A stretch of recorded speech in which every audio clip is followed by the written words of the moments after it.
Thank you very much, Mr. President. Ladies and gentlemen, good evening. Assalamu alaikum. Lovely to see you all here tonight. We are having a very entertaining night, are we not, with some very interesting things being said from the other side of the house tonight.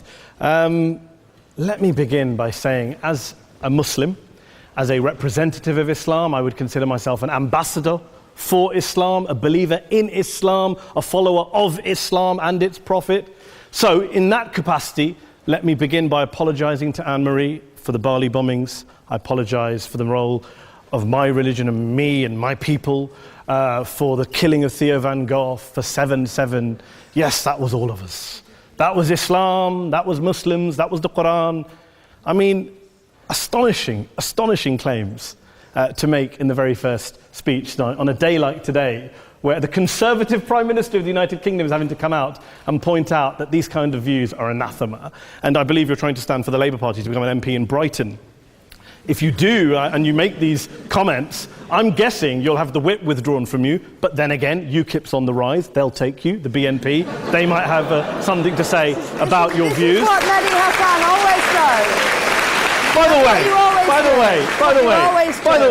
way, just on a factual point, since we heard a lot about the second speaker, about how backward we Muslims all are, on a factual point, you said that Islam was born in Saudi Arabia. Islam was born in 610 AD. Saudi Arabia was born in 1932 AD. So you were only 1,322 years off. Not bad? Not bad start there.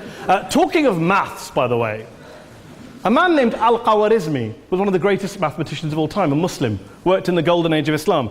He's the guy who came up with not just algebra, but algorithms. Without algorithms, you wouldn't have laptops. Without laptops, Daniel Johnson tonight wouldn't have been able to print out his speech in which he came to berate us Muslims for holding back the advance and intellectual achievements of the West, which all happened without any contribution from anyone else other than the Judeo-Christian people of Europe. In fact, Daniel David Levering, the author of the Pulitzer Prize-winning historian and author of The Golden Crucible, points out that there would be no Renaissance, there would be no Reformation in Europe without the role played by Ibn Sina and Ibn Rushd and some of the great Muslim theologians, philosophers, scientists in bringing Greek texts to Europe.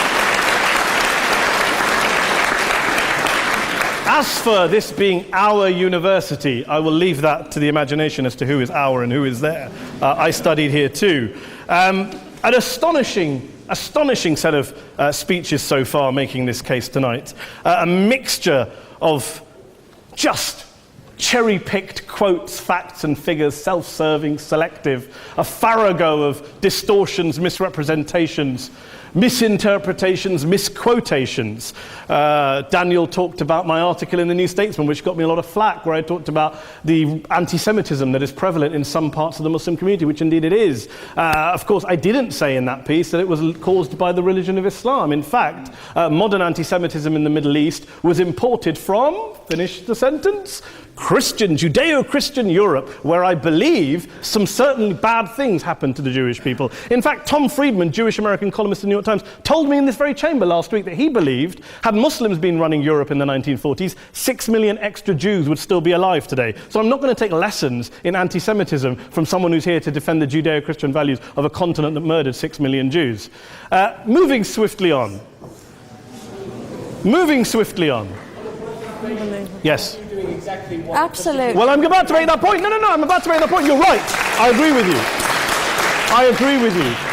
you 110%. That is my point. I don't think Europe is evil or bad. I'm a very proud European. I don't want to judge Europe on that basis, but if we're going to play this gutter game where we pull out the Bali bombing and we pull out examples of anti-Semitism in the Islamic community, then of course I'm going to come back and say, well, hold on. I mean, look, let's be very clear. Daniel here was a last-minute replacement for Douglas Murray, who had to pull out. And Douglas and I have a well-documented differences, but to be fair to Douglas, as to be fair to Anne-Marie and to Peter, atheists.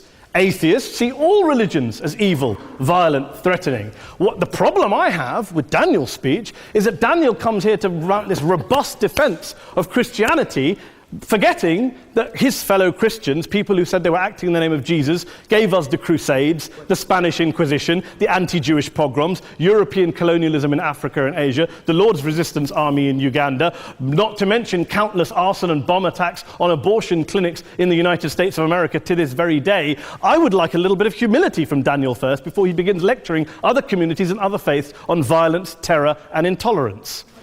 But, no thank you. Some water. But I would say this, to address the gentleman's very valid point here, I'm not going to play that game. I don't actually believe that Christianity is a religion of violence and hate because of what the LRA does in Uganda or what Crusaders did to Jews and Muslims in Jerusalem when they took back the city in the 12th or 13th or whatever century it was.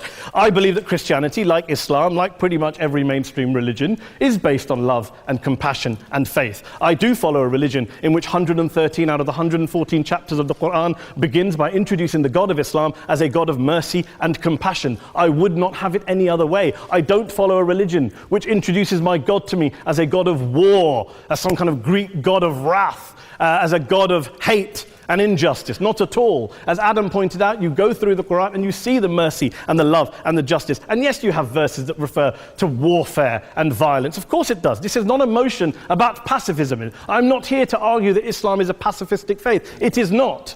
Islam allows military action, violence in certain limited contexts. And yes, a minority of Muslims do take it out of that context. But is it religious? We talked about Woolwich.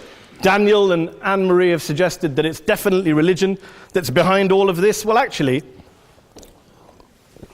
what I find so amusing tonight is we're having a debate about Islam.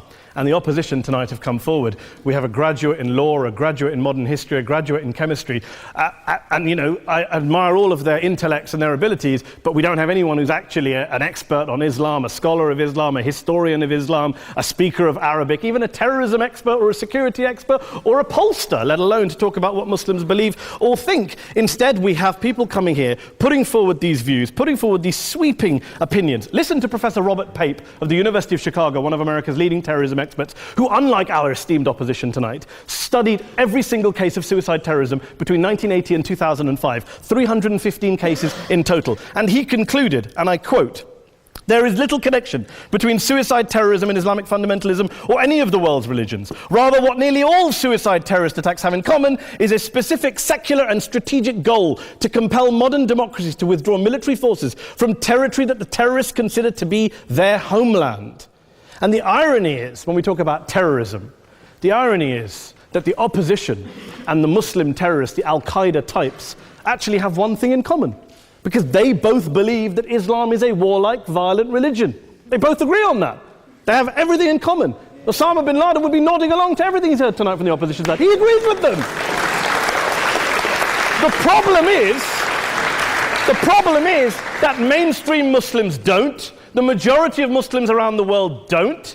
In fact, a gentleman here started quoting all sorts of polls. Gallup carried out the biggest poll of Muslims around the world, of 50,000 Muslims in 35 countries. 93% of Muslims rejected 9/11 and suicide attacks. And of the 7% who didn't, they all, when polled and focus grouped, cited political reasons for their support for violence, not religious reasons. And as for Islamic scholars and what they say, well, Daniel talks about our University of Oxford. We'll go down to Oxford's Centre for Islamic Studies, get hold of a man named Sheikh Afifi al-Akiti, who is a massively well-credentialed and well-respected Islamic scholar, who has studied across the world, who in the days after 7/7 published a fatwa denouncing terrorism in the name of Islam, calling for the protection of all non-combatants at all times, and describing suicide bombings as an innovation with no basis in Islamic law. Go and listen to Sheikh Tahir al-Qadri, one of Pakistan's most famous Islamic scholars, who published a 600-page fatwa condemning the killing of all innocents and all suicide bombings unconditionally without any ifs or buts. There's nothing new here. This is mainstream Islam, mainstream scholarship, which has said this for years. You don't go out and kill people willy-nilly in the high street or anywhere else, on a bus or a mall, based on verses of the Quran that you cherry-pick without any context, any understanding, any interpretation, or any commentary. Point of information. Please. Well, it doesn't happen apparently. I didn't say it doesn't happen at all. I never said it didn't happen. I don't blame Islam. Yes, it's a very good point. And a lot of us are campaigning against that. And we're campaigning against it in the name of Islam. We're campaigning against it in the name of various interpretations of Islam. Anne-Marie comes and scares us with her talk of Sharia law. I would like to see the book of Sharia law. It doesn't exist. People argue over what Sharia law is. And you empower the extremists by saying there is only one version. You empower them all. I don't believe you took any interruptions, Anne-Marie, so I think you should stay there for a moment. Several countries. Here's what we're dealing with. Here's what we're dealing with. I took your point. Here we are dealing with a 1400-year-old global religion followed by 1.6 billion people in every corner of the world, a quarter of humanity, of all backgrounds, cultures, ethnicities. And yet the opposition tonight wants to generalize, stereotype, smear in order to desperately win this debate. And here's my question, if we're going to generalize and smear. If, okay, people say yesterday's bombers, and we've got to be careful, there's a trial going on, were yesterday's attackers, motivated by Islam? Big debate. I don't believe they were. Let's say they were. Let's say Faisal Shahzad, the Times Square bomber, was motivated by Islam. Let's assume, for sake of argument, that Richard Reeves, the shoe bomber, was motivated by Islam.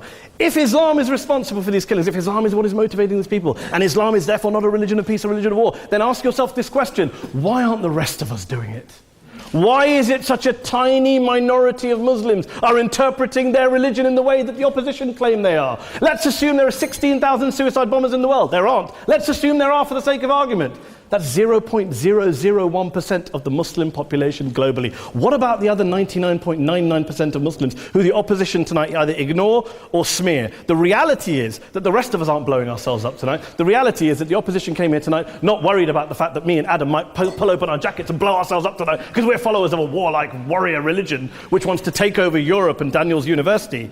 The issue is this.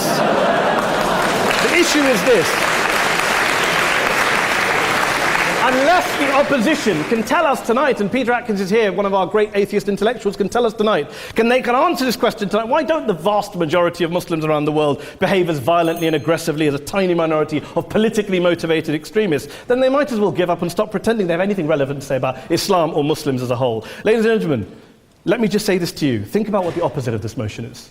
If you vote no tonight, think about what you're saying the opposite motion is. That Islam isn't a religion of peace, it's a religion of war, of violence, of terror, of aggression. That the people who follow Islam, me, my wife, my retired parents, my 6-year-old child, that 1.8 million of your fellow British residents and citizens, that 1.6 billion people across the world, your fellow human beings, are all followers, promoters, believers in a religion of violence. Do you really think that? Do you really believe that to be the case? They say that in the Oxford Union, the most famous debate was in 1933 when Adolf Hitler looked out for the result of the King and Country motion, where they voted against fighting for King and Country, and Hitler was listening out for the result. Well, tonight, 80 years on, there are two groups of people around the world who I would argue are waiting for the result of tonight's vote. There are the millions of peaceful, non-violent, law-abiding Muslims both in the UK, Europe, Asia, Africa and beyond, who see Islam as the source of their identity, as a source of spiritual fulfillment, of hope, of solace. And there are the phobes, the haters, the bigots out there who want to push the clash of civilizations, who want to divide all of us into them and us and ours and their.